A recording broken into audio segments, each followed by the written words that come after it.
En este caso, un candidato que fue ministro justamente del gobierno anterior, fue el ministro de Defensa y nuevamente es uno de los candidatos que tiene, o precandidatos en realidad, que tiene el justicialismo. Me estoy refiriendo a Agustín Rossi. ¿Qué tal, Rossi? ¿Cómo le va? Buenas noches. ¿Qué tal? ¿Cómo le va? ¿Qué dice? Buenas noches. Muy bien, muy bien. Me imagino que en campaña y a esta hora del día lo agarramos bastante cansado. Sí, la verdad que acabo de llegar a Reconquista después de un día que empecé en Crespo, estuve en Crespo, en Calchaquí, en Gallareta, en Margarita y después con una serie de actividades terminando un acto en Vera y bueno, me vine a dormir aquí a Reconquista porque mañana empiezo temprano con actividades acá y tengo todo el día de jornada en el departamento obligado. A esta hora, Agustín Rossi, el tipo común y corriente, el amigo, el hermano, ¿de qué le gusta hablar? Para decir, vos basta hablar de política. ¿Tomarse un café o tomarse un vino para hablar de qué? El fútbol me gusta bastante, el deporte me gusta bastante, ¿no? No sabemos de qué es hincha, Rossi. ¿De qué es hincha usted? De River. Ah, bueno. De River. Es un dato nuevo para nosotros. De River porque saben ustedes que yo soy oriundo de Vera y en esa época, cuando hace 57 años, porque tengo 57 años yo, sí. Bueno, en general los pibes en Vera éramos de River o de Boca, digamos, ¿no? Por suerte ahora cada vez más hay de Colón y de Unión. Es absolutamente cierto eso, porque hay, y bueno, y mi hijo más chico en Rosario es hincha de Newell's, digamos, ¿no? Porque la verdad que para los que tomamos esa decisión de ser hincha de River o de Boca y vivir en Rosario Santa Fe y seguir siendo hincha de River, es complicado. Lo que te hace y te quita de una ceremonia muy linda que es ir a la cancha, ¿no? Exactamente. Y esa ceremonia, bueno, a veces en Buenos Aires, cuando era ministro y me quedaba algún domingo, River jugaba algún día de semana, podía ir, pero bueno, no es lo mismo, ¿no? Así que eso es una cosa que uno pierde, pero bueno, en el momento en que yo tomé la decisión de ser hincha de River, bueno, era así, ¿no? Se escuchaba a Fioravanti, se empezaba a escuchar a Muñoz, bueno, en general, imaginá que Santa Fe estaba lejos, Rosario estaba lejísimo de Vera. Claro, sí. Entonces, bueno, en general, en ese momento, yo me acuerdo, en mi escuela primaria y en mi escuela secundaria, la mayoría de los pibes éramos de River y de Boca. Es más, jugábamos al fútbol los de River, los hinchas de River contra los hinchas de Boca, y había muy pocos de otros clubes, no solamente de los clubes de Santa. Había algunos de Santa Fe que combinaban las dos cosas, ¿no? Pues hinchas de Colón y de River, de Unión y de River, o de Unión y de Boca, o Colón y de Boca, pero de Rosario nadie, te diría. Creo que había algún amigo que tenía un hermano que había vivido en Rosario y que le gustaba Rosario Central, pero muy lejano todo, ¿no? Vio que es más lindo y es más divertido hablar de fútbol a esta altura que hablar de la actualidad de nuestra querida Argentina, ¿no? Bueno, obviamente que uno se relaja un poco cuando tocas estos temas, pero bueno, el fútbol también tiene mucho que ver con la política, con lo que piensa uno, ¿no? Bueno, la pucha sí tendrá que ver que el expresidente de Boca es el presidente de la Nación. Bueno, ese no es el mejor ejemplo.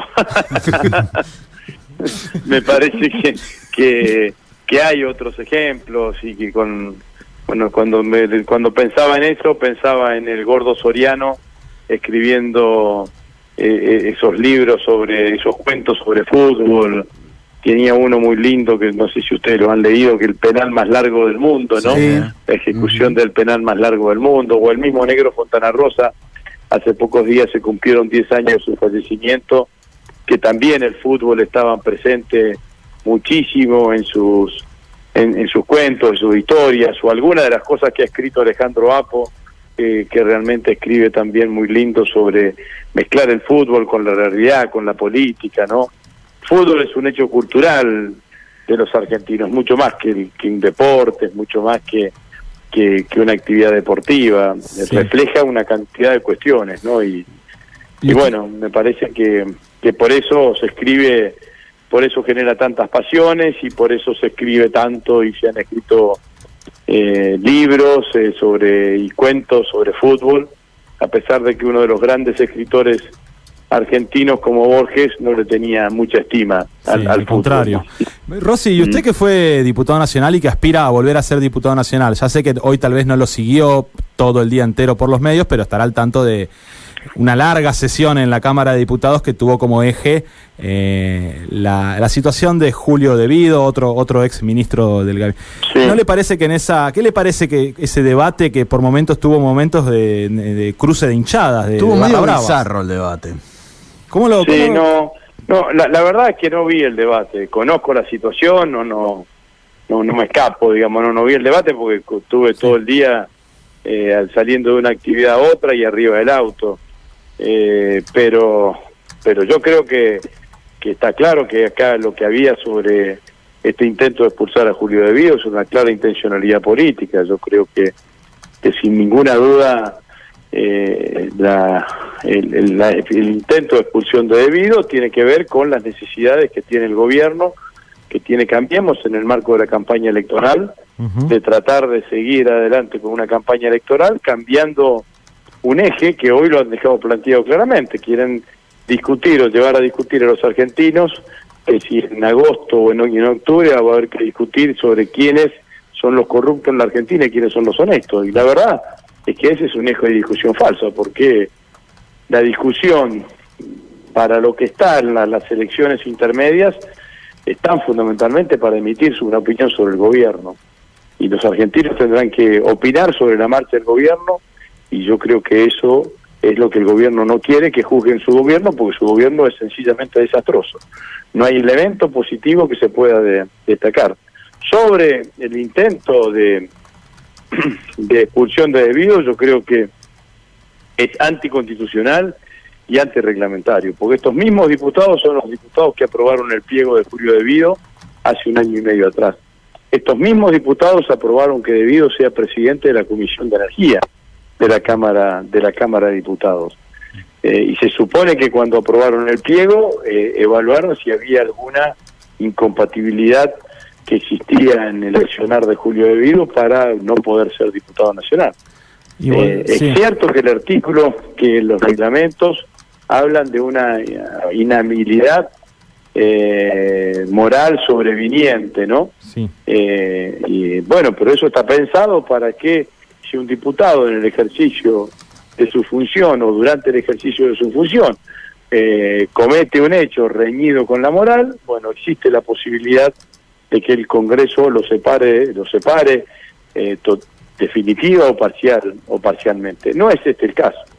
A De Vido se lo están imputando y se lo está juzgando por todas situaciones ocurridas durante su gestión como ministro de Planificación, no su gestión como diputado nacional, y están todas en la justicia, y a las cuales De Vido se ha presentado en cada una de las oportunidades, ¿no? A veces en algunas causas está imputado, en otras está procesado, en otras está sobreseído. Así que yo no tengo dudas que lo que se buscaba era una intencionalidad política. Y creo que, por suerte, ese mal antecedente no quedó sellado, porque la verdad que cuando uno tenga una mayoría circunstancial, si hay algún diputado que te molesta, le generes alguna cuestión de estas características y pueda subvertir la voluntad popular, bueno, me parece que nos lleva a un escenario en donde la política no tiene reglas de juego claras, se cambian permanentemente esas reglas de juego. Y digo más, yo asocio con claridad este intento de separar a De Vido con lo que dijo ayer o anteayer el diputado Amadeo, que claramente está planteando que le rechacen el diploma a Cristina Fernández de Kirchner en el caso de que Cristina llegue al Senado, ¿no? Con lo cual también es otra mirada más de no estar dispuesto a soportar la voluntad popular, el pronunciamiento popular. Rossi, sin embargo, estos temas terminan calando hondo en el electorado, sobre todo cuando, por un lado, hay un fuente de bombardeo y también hay un blindaje respecto de la figura del presidente. Pero eso no quita todo lo que se vio, por ejemplo, el año pasado, puntualmente en el caso de el exsecretario López, con el tema de los votos. La pregunta es, ¿qué respuesta se le da a una persona de a pie cuando usted se la cruza en campaña, cuando justamente le hacen un señalamiento sobre esta cuestión? Múltiples, digamos, es un tema que merece múltiples respuestas. La primera de ellas es la obvia. Si alguien cometió algún tipo de delito, que sea juzgado, y si tiene que pagar por ese delito, que pague por ese delito. Yo no me hice kirchnerista ni adhería a las ideas de Néstor y Cristina por José López. Me hice kirchnerista y adhería a la idea de Néstor y Cristina por las expectativas, la mirada, lo que decían, cómo actuaban Néstor y Cristina, y de eso me enamoré y sigo reivindicando mi pertenencia a ese espacio político, ¿no? Entonces, lo primero es separar la paja del trigo. Lo segundo, si tengo más tiempo, explico la intencionalidad política que hay detrás de la denuncia de corrupción. Bien. Está claro que hay una campaña destinada a deslegitimar al kirchnerismo, a desplazar al kirchnerismo, a agraviarlo, a injuriarlo, y todo eso junto sobre su principal figura, que es Cristina Fernández de Kirchner, que tenía como objetivo que Cristina no estuviese en la cancha en estas elecciones. Y volviendo la primera derrota política en este proceso electoral, antes de contar los votos, y que Cristina esté en la cancha. Claro. Porque el gobierno no esperaba este escenario. El gobierno esperaba una Cristina retirada por ellos, acosada y agobiada por las denuncias que le inventaban permanentemente. Rossi, bueno, volviendo... y esto no sucedió. Entonces, esto me parece que también es absolutamente claro. La utilización de la corrupción, como de la denuncia de corrupción, como forma de desprestigiar a los gobiernos nacionales, es antiquísima en la América Latina y en nuestro país. ¿Usted conoce la historia del dique San Roque? No. Si me da un minutito se la cuento, rápido. Está escrita yo la leí por primera vez, en un librito de Frondizi, nadie lo puede acusar de kirchnerista. Frondizi escribe en el año 1963 un libro chiquitito, está en internet, lo pueden buscar, que se llama Estrategia y Táctica del Movimiento Nacional. Sí. En su capítulo 3 habla de esto que yo le decía recién, la corrupción como forma de atacar a los gobiernos nacionales, dice Frondizi. Y empieza contando la historia del dique San Roque. La historia del dique San Roque es la siguiente: el gobierno de Juárez Selman en Córdoba se llama licitación para la construcción del dique San Roque. La empresa que gana es Vialemacet. Bueno, hay un pueblito de Vialemacet, además Vialemacet fue el primero que hizo un estudio sobre la desocupación en la Argentina, ¿no? Y sobre la situación laboral de los argentinos.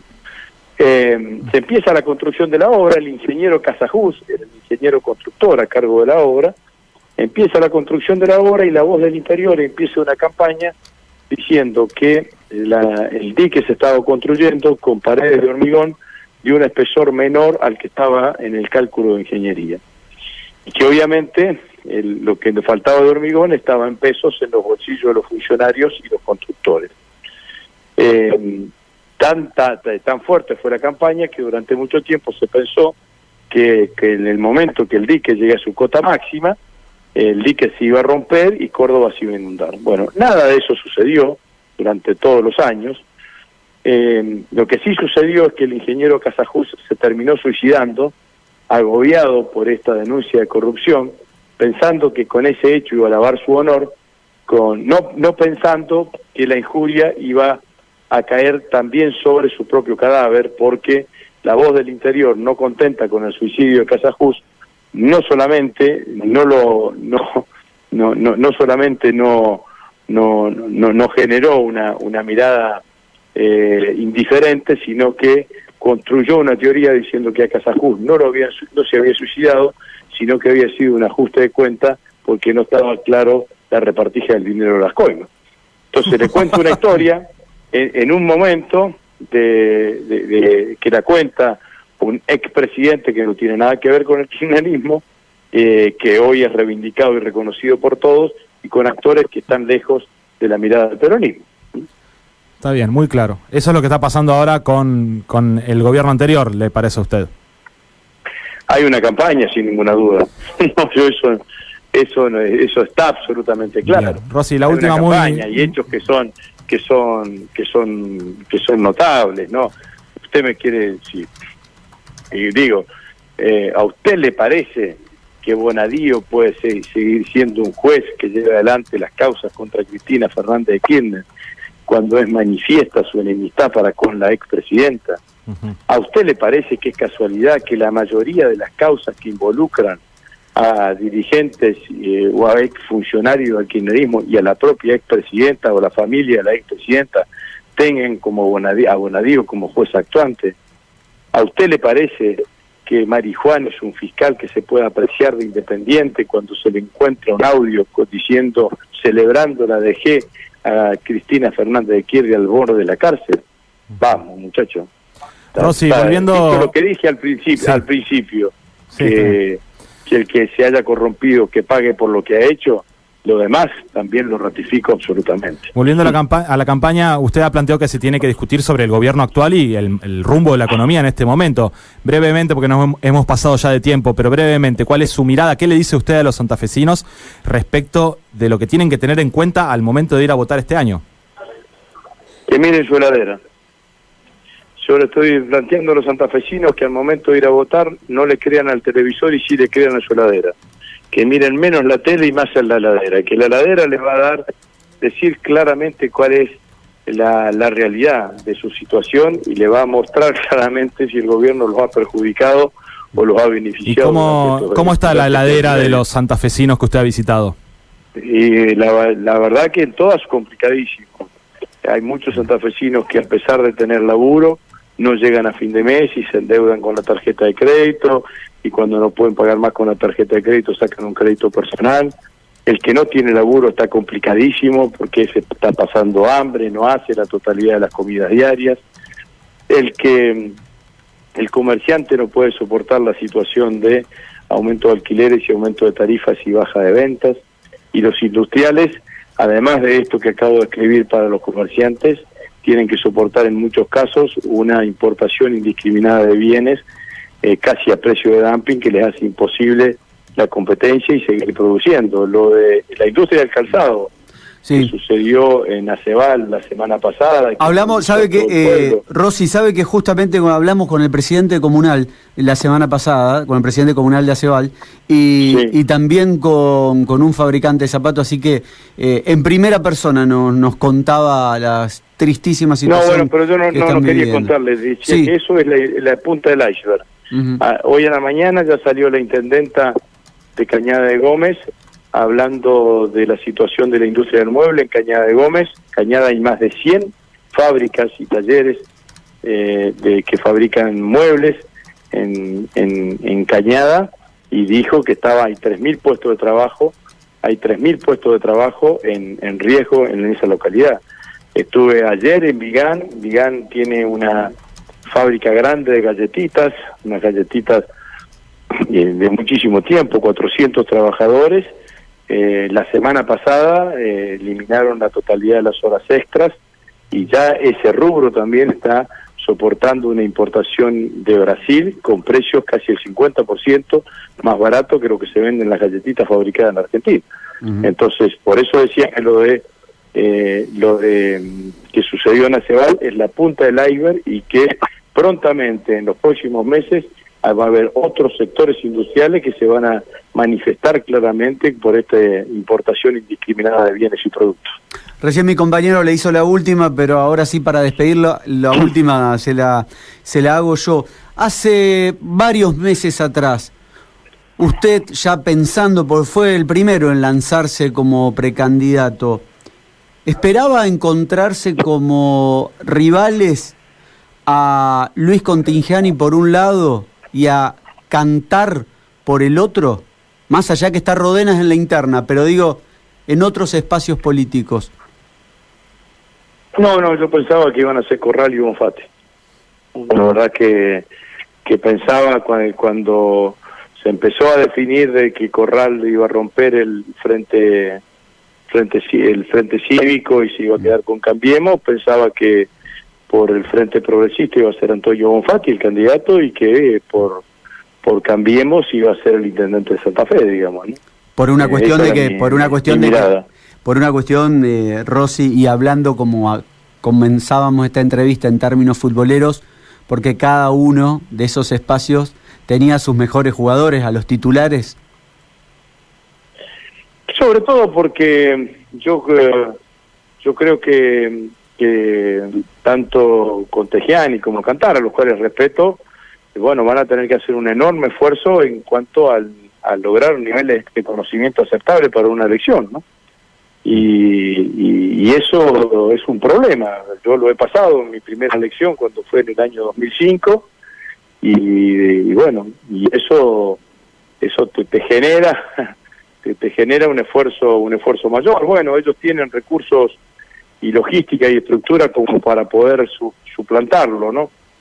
Pero me parece que en la previa varios dábamos que ese era el escenario, ¿no? Que el escenario iba a ser que Corral iba a ser, además, no solamente porque eran los más conocidos, los mejores, digamos, no quiero hablar de mejores porque tampoco quiero que esto signifique una subvaloración de los candidatos que eligieron ambos partidos, pero sí, pues, me parece que tanto Bonfatti como Corral tienen aspiraciones, uno a volver a ser gobernador, otro a ser gobernador, y me imaginé en un escenario que obviamente finalmente me terminé equivocando, que podían llegar a considerar esta elección parlamentaria como una elección previa, como una instancia previa, ¿no?